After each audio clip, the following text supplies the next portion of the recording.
Did your dad have any boat names that were memorable? Yes, none of them made any sense, but somehow it made sense to Dad. So Well, that's all that matters, right? It's his boat. he named a boat after my two sisters, but he left the two boys out of the boat name.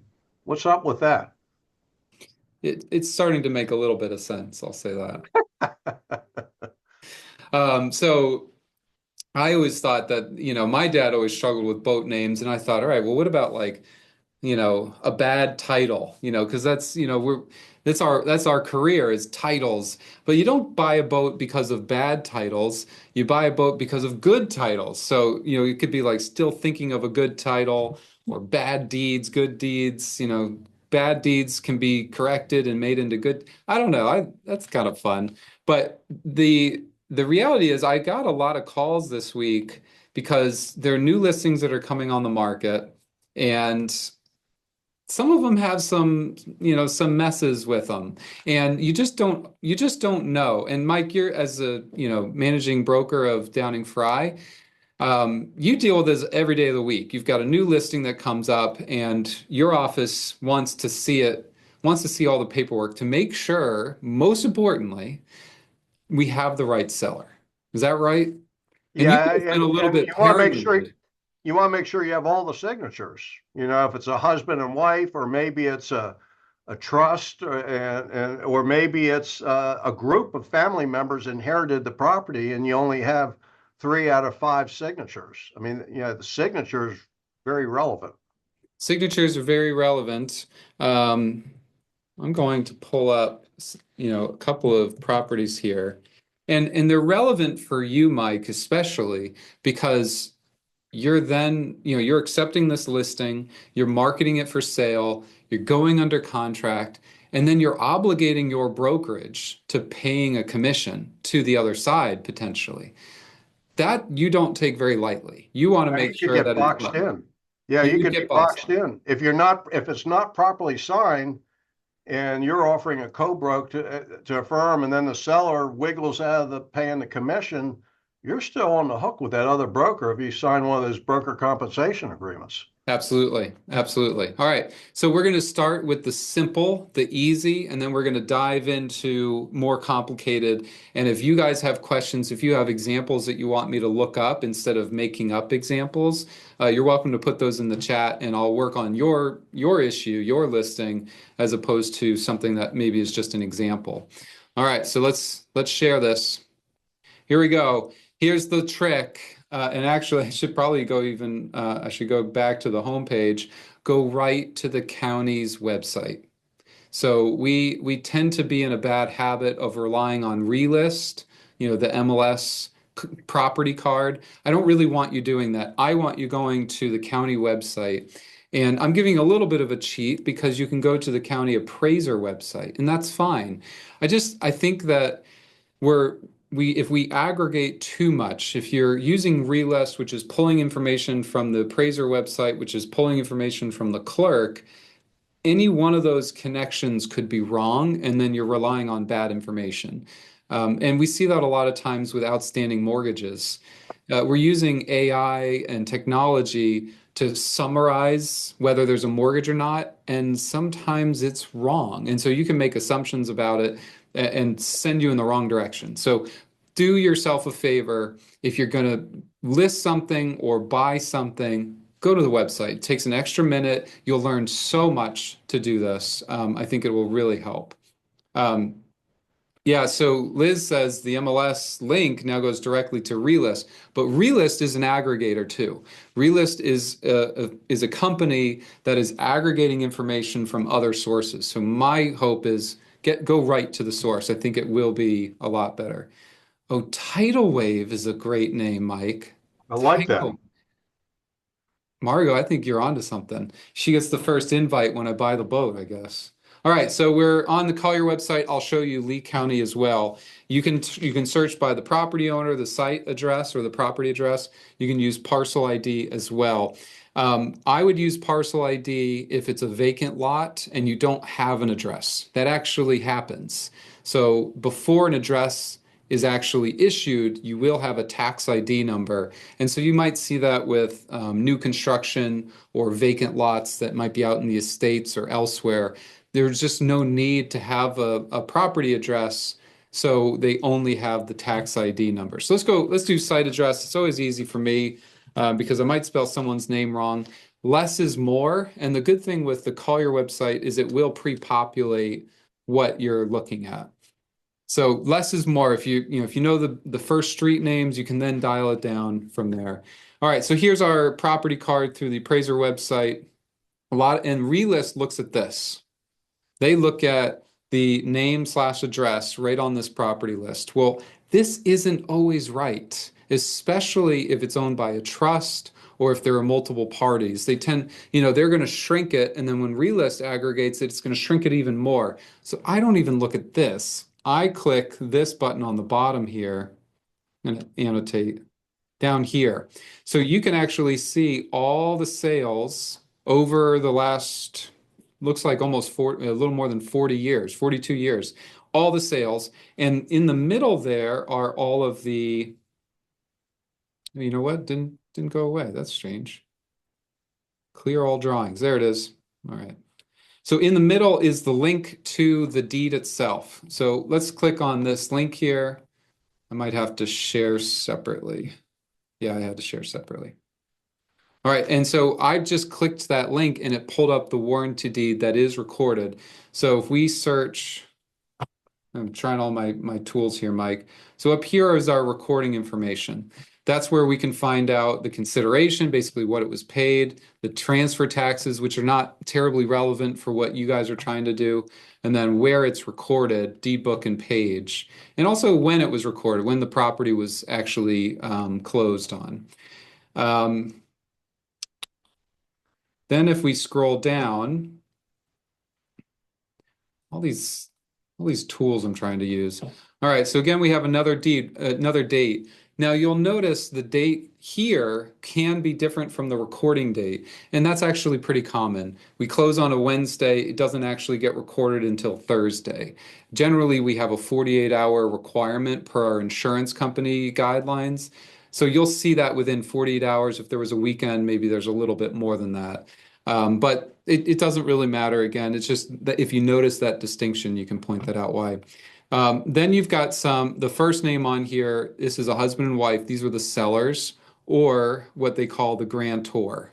So they're the ones granting the property to the grantee, which is listed next. So there you go. Notice that name, Mike. But we also have my wife on there, and it lists husband and wife, right? And that's actually very, very important. So if you have multiple parties who own the property, how you own it together matters, obviously. So you have tenants in common, joint tenants, or in Florida, we also have tenants by the entireties. So by putting our marital status, that actually solves more than one thing. One, it establishes tenants by the entireties, which says if I were to pass away, because we always kill the husband. If I was to pass away, my wife would inherit the property automatically, or she would own or like kind of merge the property automatically into her name. And the only thing that a title company or a law firm would request or require would be a death certificate and an affidavit that, we were still married until the day he passed. Here's his death certificate. And then title, we can prove that title has transferred automatically. So if you go to a listing at my house and I'm not there, you need to ask, where's Christian? Mike, I hope you would ask anyways, but we need to make sure, is he just not here today, or is he 6 feet under? Make sense? Looks pretty simple. You do have this legal description here. That's what we would consider like the full or the long legal description. You have the parcel ID number, which is a requirement by statute to include. On the second page, you'll have all your signatures and witnesses. And actually, I should show you the signatures and witnesses. Mike, how many witnesses are there? On this document, Yeah. I can barely read it. One for each. There are two. Yeah. All right, so Florida law, and this is something that we'll use later on in the video, Florida law requires two witnesses and a notary in order to record documents of this nature.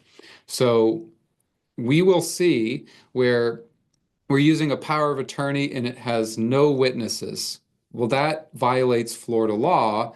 There's some small exceptions where we might be able to allow it, but generally that's a no-go. If the first thing I do when someone sends me something to review, was it witnessed? Was it notarized? Was it signed? Those it sounds so simple, but I need to know what I'm looking at. And if it's not any good because the witnesses are missing, then I don't really need to spend time looking at it. That makes sense, Mike? Absolutely. Good. All right, I love it. Still like that tidal wave boat name. I think that's genius. All right, so that's a pretty simple scenario. Let's start to think about it a little more complex. In the example, I pass away. Now, my wife owns the property only because she's listed on title and it says husband and wife. Now, Mike, if we were not married and it said nothing about, joint tenants with right of survivorship, then Florida law assumes that it is tenants in common. So tenants in common means that I own a certain percentage of the house and my wife owns a certain percentage of the house. If I pass away, because again, we always kill the husband. If I pass away, my wife owns 50% of the house still, and my estate owns the other 50% of the house. Now it starts to get a little complicated because you're going to assume that I can just have the wife sign, that my wife will sign, even if you make the leap and think, all right, well, it is an estate, so who's going to sign for Christian's estate? Well, you might assume that the wife signs for my estate. Maybe I didn't do that. Maybe my brother is the one who's going to be the personal representative. Maybe an attorney is listed. Or my son, if my son is over 18, maybe I have him or my daughter or whomever it may be. My dad might be, Mike, hate to break it to you, you're not my personal representative, but maybe you will be. Who knows? I have a question. Here's a Yeah, tricky question tied to what you just said, Christian. good.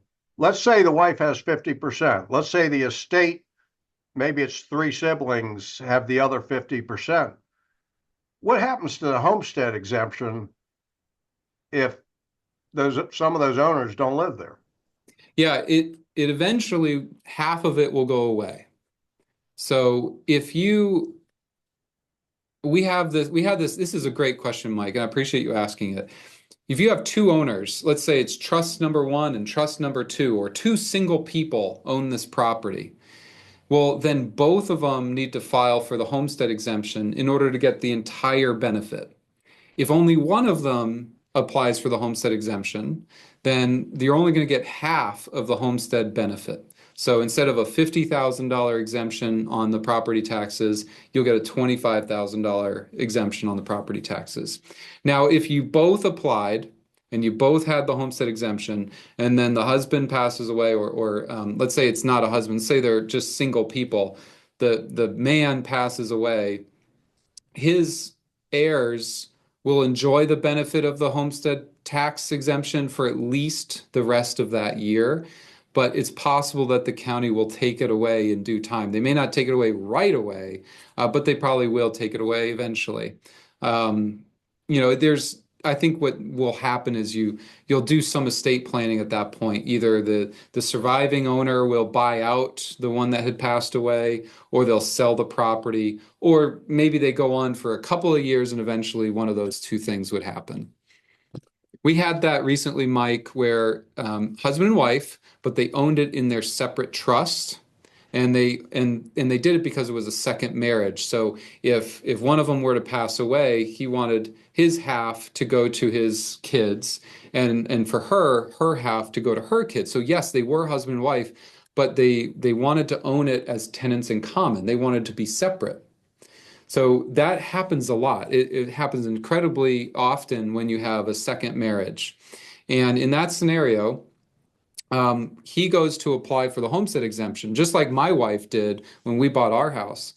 And when my wife did it, because it's listed as husband and wife, they just gave her the whole homestead. It's almost like I didn't need to apply. My wife applied for both of us.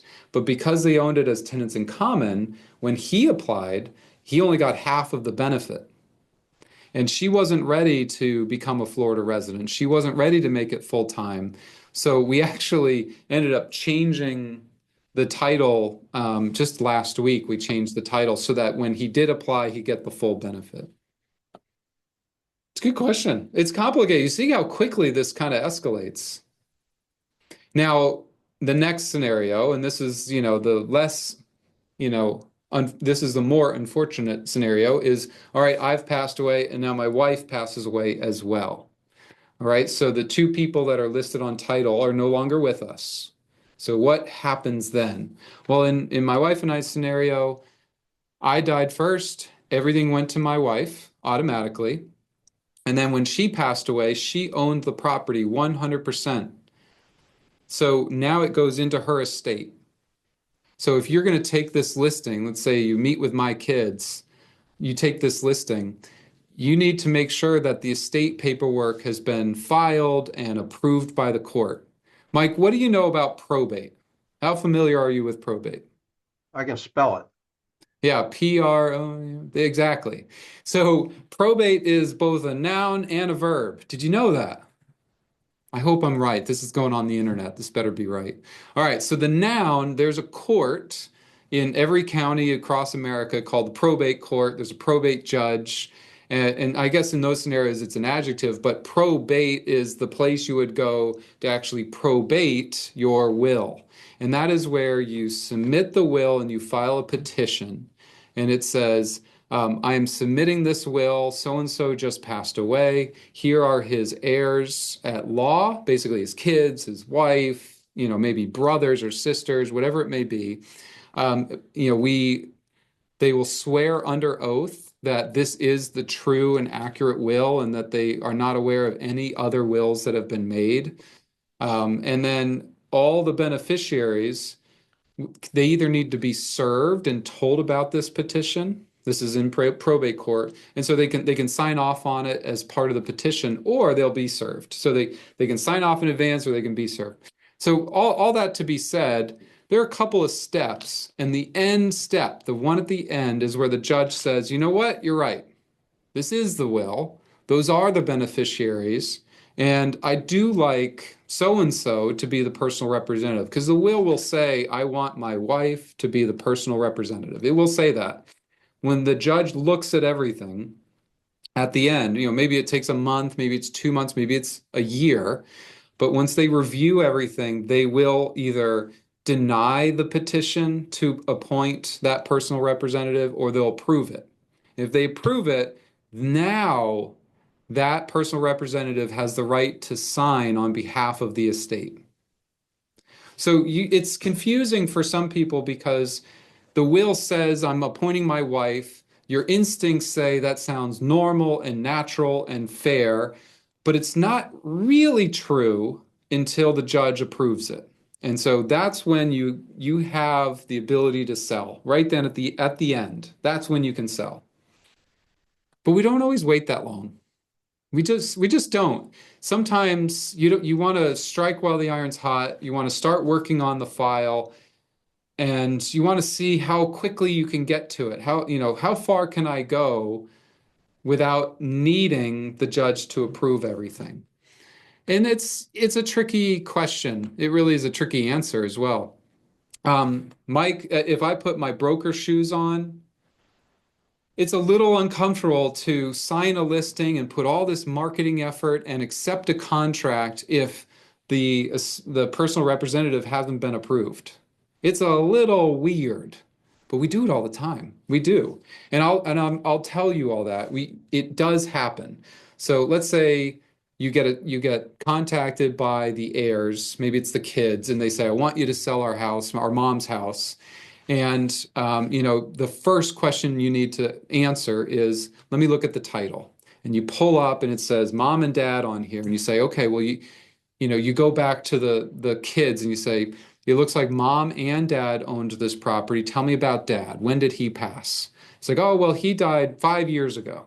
All right, so number one, dad passed away first. Do you have his death certificate? Yeah, it's right here. Okay, good. And then you looked at the deed and it said husband and wife, so it transferred automatically to mom at that point. So now mom owns it, she passes away. Do you have her death certificate? Yes. Have you filed in probate court? That's the question. Have you filed probate? And I think you should keep it pretty broad, keep it general. Because you need to know this stuff. You tell me is the answer. And the other interesting question is, where did you file probate court? They may have filed in Indiana or Florida, or maybe they didn't file it at all. So you don't need to know all the answers on this. I mean, that's my job. That's what I'm here for. But you can ask those open-ended questions. You can get the probate or the estate information. Maybe they were working with an attorney. They can put you in touch and then loop me in. Loop me in and say, Christian, I'm taking a listing. Husband and wife are on title. They both passed away. Can I sign them up? And I actually have an agent. I don't know if she's on this call, but she had two of these in the last 2 weeks. And on the first one, I said, you're good. You don't need probate. We can sell it the way it is. And then the other one, I was like, unfortunately, you need to probate both sellers because they're tenants in common and the title never transferred. So you're going to have to hire an attorney, or the estate's going to have to hire an attorney to probate both estates. And we're probably going to have to wait to see whether, whether how quickly this gets through. Now, in terms of deciding whether to sign a listing agreement, Mike, do you have any thoughts on like waiting for the final probate, or like how much work an agent should do before that's all finalized? Honestly, I know so little about probate. I would walk down the hall and talk to you or Don. Well, and I think that's okay. You're issue spotting. You know what you know, and you know what you don't know, essentially. Um, I've seen it all different ways. So if you got contacted by the kids and you realize you need to do one estate that hasn't been started yet, I wouldn't, you could sign the listing, but I would not start marketing it yet. And so what I would do, and let me pull up a NABOR listing agreement. This would work the exact same way for FARBAR as well. See how quick. Isn't there something in that listing agreement that says the seller has the authority to sign the listing agreement? It does. But sometimes they're wrong. Yeah. Right? So you might be able to hold them accountable to that. Maybe if you had damages, you could enforce them. But it's, you want to be right, and you want them to be right. You're not trying to, you're not trying to be wrong. All right, so this is the listing agreement. In that scenario, we're still going to stick with my wife and I. We've now passed away, and you're talking with our kids. So who do you put as the seller? In fact, what you'll do is you do that analysis. You'll realize that I passed away first, and then my wife owned the whole property. Now she passed away. So it would actually say the estate of Jessica Ross. That's what it would say under seller. The estate of the person. Broker would be your broker, obviously. You fill out everything else the way that you're used to, and down at the bottom, you have seller signature, and you have two lines. This is where you're going to put the personal representative as stated in the will, or as stated in the petition, or as stated by the heirs as who's going to be in charge. So, Mike, if you called me and you said that you're selling, your parents' house, I'm going to say the estate of Mike's parents' house, and then on the signatures, I'm going to say Mike Hughes, personal representative. Right? That's what I would do. But I would check the box that I do not want to list this in MLS, at least until I know more information, because I don't think you should market the house for sale until you know that at least the probate's been started and the petition has been filed and they're working with an attorney and the attorney gives some sort of, estimate on time. So if Jeff Grant is an attorney here in town that I really like, I think he does an incredible job. If you run into problems, I will refer you to Jeff. I think he does awesome, and he'll tell me, we filed the petition, the will looks good, it seems pretty clean cut. Hopefully we'll have this back in 45 days. Good. Now I know what to do. Now I know that the family's on board, the attorney's on board, everything's been filed. Maybe it takes 30 days, maybe it's 60, but now we can probably list. I can list and just see what's out there. The tricky part is if it hasn't been approved, if the probate's not done, we really can't sell.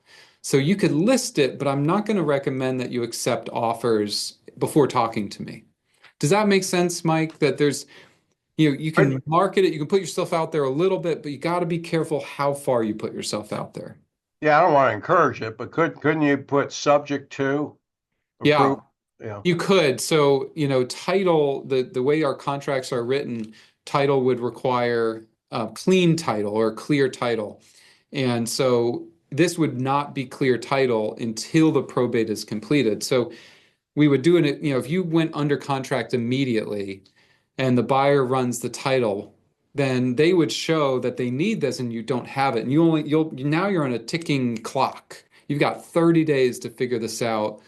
And in the meantime, you probably really upset the buyer because you didn't tell them that the probate wasn't done yet. So put something in the language that says, subject to or conditioned upon seller getting final approval by the probate court.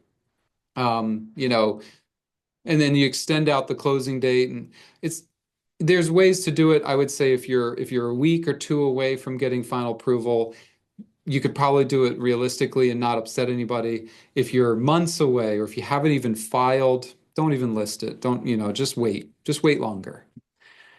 Now, sometimes you need, the authority to sell, so you'll go back to the court for approval to sell. It's less common. It's a unique circumstances. So that's kind of how people own property individually. Right? So mom, just dad, son, brother, whatever it may be. One person owns it, that person passes away, we have to go through probate. It's really not that bad. Does it sound that bad? I don't think so. The biggest issue with this is if the seller didn't know that it was going to take this long. So if they reached out to you and they thought they could get it sold in 30 days and pay all the creditors or pay all the beneficiaries, but now they're 6 months delayed, that can stress people out. So it's all about education. And so you don't want to make promises that you can't follow through if the property hasn't gone through, the proper steps. But probate, in the big picture, 2, 3 months to get through probate is not that bad. You'll hire someone like Jeff. He'll spend a couple of months on it, a couple $1,000s, and then you'll have the authority to sell. And pretty simple. It's streamlined. They call it like a no contest probate. It's super simple. It's really just filing things with the court, answering questions, and then it's all approved. Pretty straightforward. It gets more complicated. Some people complicate it because of the pressure of having to go through probate, and now I don't know what to do. And that's why they create trusts. Mike, what do you know about trusts? What is your opinion on them? I think you've dealt with them personally a little bit. Yeah, for us, usually we fret over who has the authority to sign on behalf of the trust, a listing agreement. Yep, And not everyone that thinks they have the authority have the authority. That's where it gets a little dicey. absolutely. Absolutely. Um, Looking something up. So someone asked me for Jeff's contact information. I'm going to put it in the field here. Everyone. Jeff's been he's been a Naples guy his full life. He's a pretty cool guy. All right, so I'm going to read some of the questions and then we'll dig a little bit more into trust as well. Oh gosh, Mike, did you put in misdeeds? That's pretty good. Catchy, That's catchy. catchy. I like that. All right, so Liz has a question about legal description. Should we use the full description as on the deed or the short one on the Collier County Property Appraisal website? For your sales contract and your listing agreement, just use the short one. That one's fine. I usually just copy and paste it. I'll show you on the website what she's referring to. So it's this one under legal. So it is a very condensed version. Now, I can't use this when I'm drafting a deed for recording, but you can use this for a sales contract or a listing. And so you're really just trying to identify the property. So you're going to put in this legal description, you're going to put in the parcel ID, an address, the seller's name. And if you make a small error on one or the other, it's still a valid contract because, it's not like you gave the wrong address and there were no other identifiers as to what property we were talking about. The one thing you have to be careful about with legal descriptions is if you're selling a portion of the property or you're selling two properties. Then you can't just take exactly what's listed here. You might need an updated or the new legal description in that regard. That is a great question. Vanessa, we'll talk about if it's in a trust next. Yvette has a question, specific question. What if husband and wife own a homestead in a trust and one adult child who is personal rep after both die also lives in the home? Husband dies, wife now owns and lives in the home with adult child, but wife has dementia. Sounds pretty specific. What type of protection do you recommend so that some fraudster can't legally sell a home through surviving dementia's wife? Okay, there's a lot to be unearthed there. It's tough. All right, so let's talk about trust, and this will help with Vanessa's question as well. Trusts are generally meant to avoid probate for most people. That's what they're trying to do. That whole scenario where we have to go hire an attorney and file the petition and wait for the judge to sign off on, for some reason, people think that that is the worst thing in the world. I promise you it's not. It's really not that big a deal. But some people feel that way, and so they will set everything up in a trust. The trust, it's meant to kind of live on forever. So it doesn't expire just because the settler or the trustee passed away. Instead, they just nominate a new trustee. So instead of person A being the trustee, now it's going to be person B. And so for a husband and wife or the properties in a trust, the trust dictates who the trustees will be. And if the wife has dementia, it will nominate another person beyond that. If they are unable or unwilling to be a trustee, then it will go to this person and then this person. And then they kind of figure that whole thing out. This actually happens a lot where we specify a new trustee because mom can't do it anymore, dad can't do it anymore. And sometimes if they really have dementia, bad dementia, we just usually the trust specifies that you can take a doctor's note or two doctor's notes identifying the condition, their inability to serve, and we can then rely on that for the new trustee. You could file that with the court. So if the property's in a trust, you got to read the trust, determine who has the authority to be the trustee going forward. And then we can record an affidavit with the county. We can even reach out to the county appraiser's office. We can do a couple of things that basically take mom away from being trustee and put it entirely into the son or someone else. Now, if you're specifically trying to avoid fraud that this lady would be taken advantage of, there are a lot of protections in that regard. I mean, someone who has dementia, she's going to be pretty highly monitored. You would want to identify that she does have dementia. You want it to be pretty obvious, and that's not a, what do they call it? It's not a buyer. Trying to think of the word, it's escaping me, but if the buyer's on notice, then that's not a real deed. That's not a real transaction. So you can't just take advantage of someone and easily get away with it if their dementia or their incapacity is pretty obvious. I actually am writing an article. I was writing it before I'd started the video on fraud and AI. I think that is something that is kind of makes some of this a little bit more complicated. But in that scenario, I think what I would recommend is they reach out to an attorney who can, basically establish a new trustee and then record that with the county so that everyone's on notice that mom is no longer the trustee. It would be hard, I will say, it would be hard for someone to truly take advantage of that. All right. So trust can be cool. Other reasons that trusts are used is to have some privacy, possibly if you're a celebrity or you just need to, you don't want people to know who you are, you can You're actually muted. really. How about now? Can you a little? Gotcha. Yep, you're good. That was weird. I'm sorry about that. Okay. So trust, other reasons you might do it, I'm not a huge fan of trust, but you may still be a good solution for you if you are very wealthy and you're doing some tax planning, or if you have property in multiple states.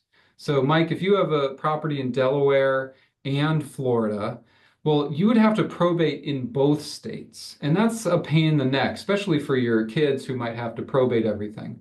So, a lot of my clients, they'll do it for that reason. And even worse is if you are not a US citizen. So let's say you're Canadian, you have property there, you live there, and then you buy a Florida condo.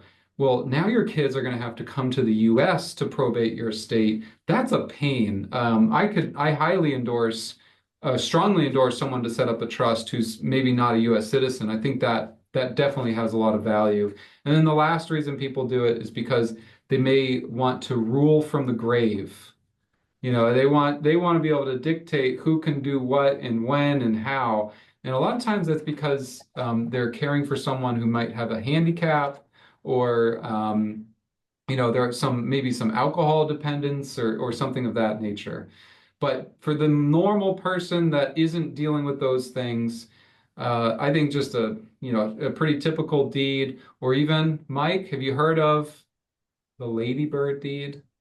Yeah, yeah, your dad talks about that periodically. Yeah, so I'll show you guys an example because I was drafting one for a client this morning.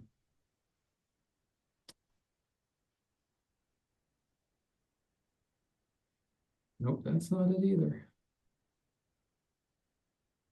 All right, so Ladybird deeds are similar. Mike, you have a banking background.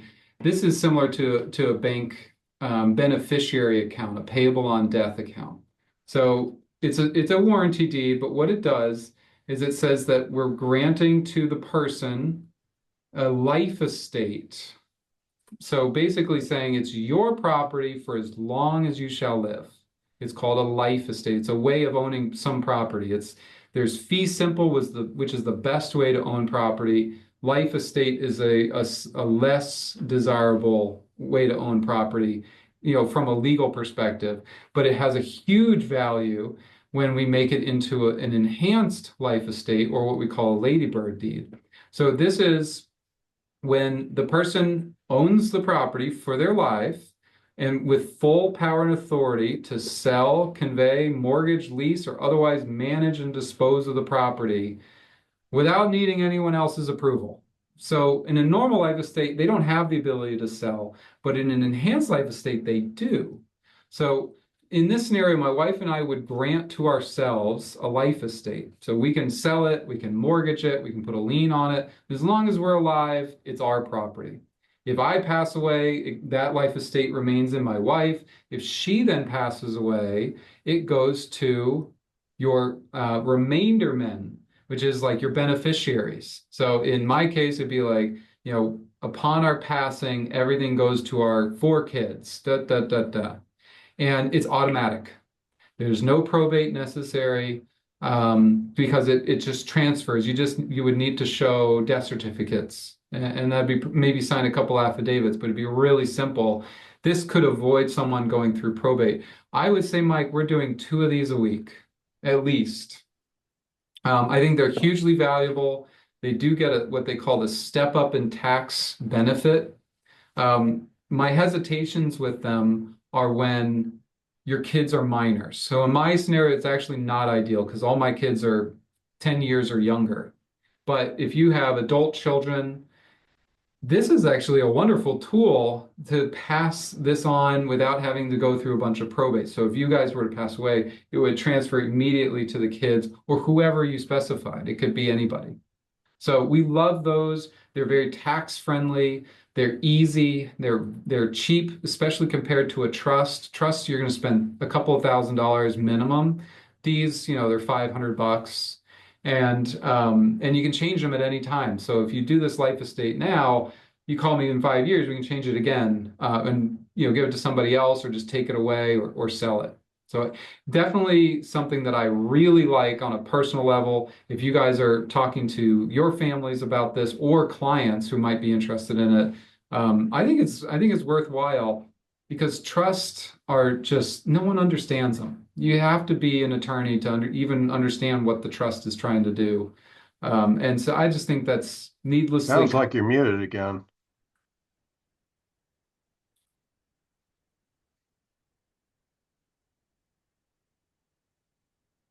Anything now?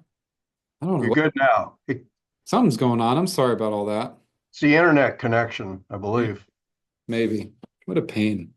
Well, I like Ladybird Deeds. I like trust a lot less, unless it's, a specific reason. So fun, right?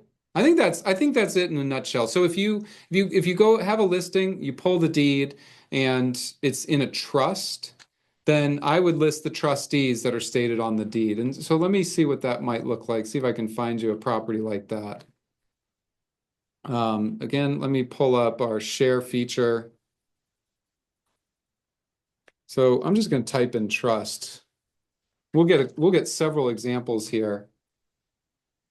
All right, so here you're going to see the trust for Jennifer Oliver, right? So this is a trust. Again, maybe you could put this name on the first page of your listing agreement. So on the first page would be trust for Jennifer Oliver. And then what I really want you to do is go to the most recent deed. We'll click this. In fact, I think I have to share again.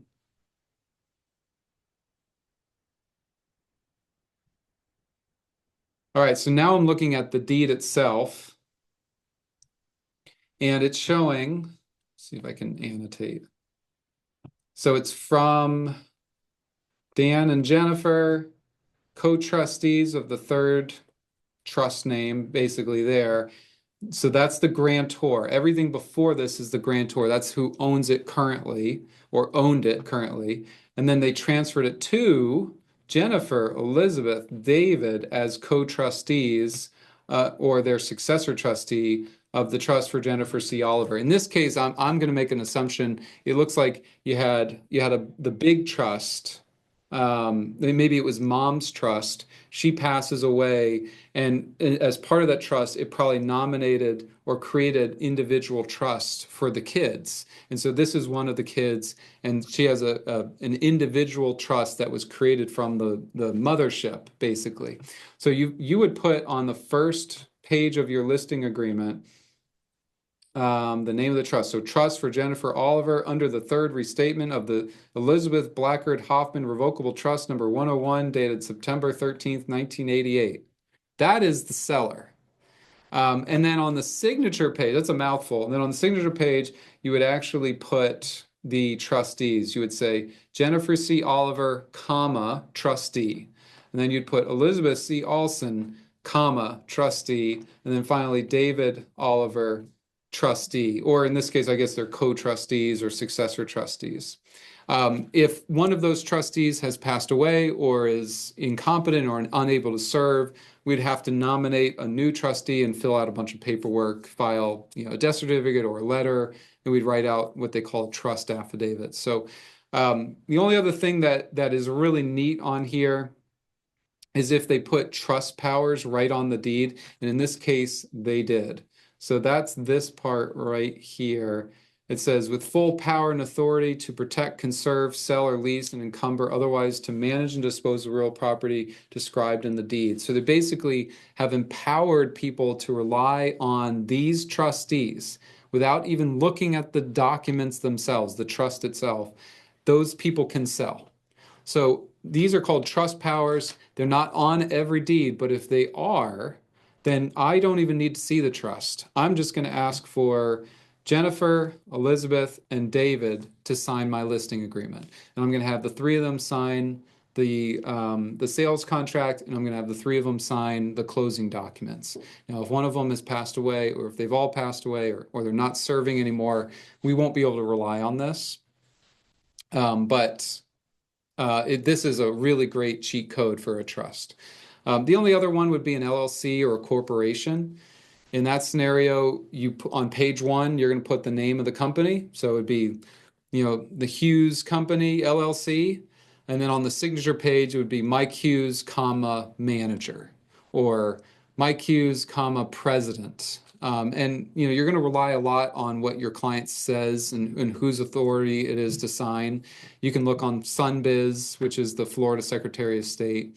So we can dig into that. And again, if you need my help, I can help you with that. This is something that we do every day of the week. But get started by looking at the deed, doing a little bit of digging, put it together the way you think it needs to go, and then you can reach out to me to double check it, make sure it's right. It was a lot. That was a lot, Mike.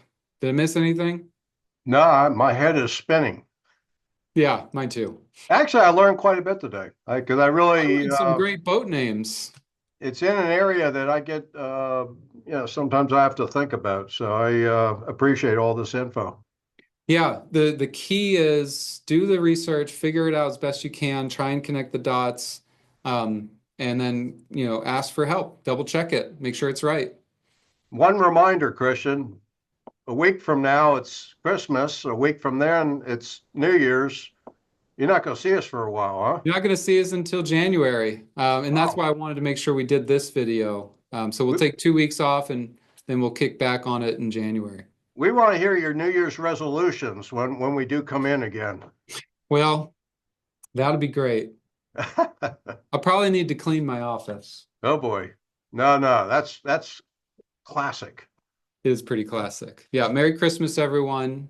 Happy Merry holidays. Christmas. Mike, thank you so much for being such a instrumental part of this video all year, and looking forward to more next year. Always enjoy it. Thank you.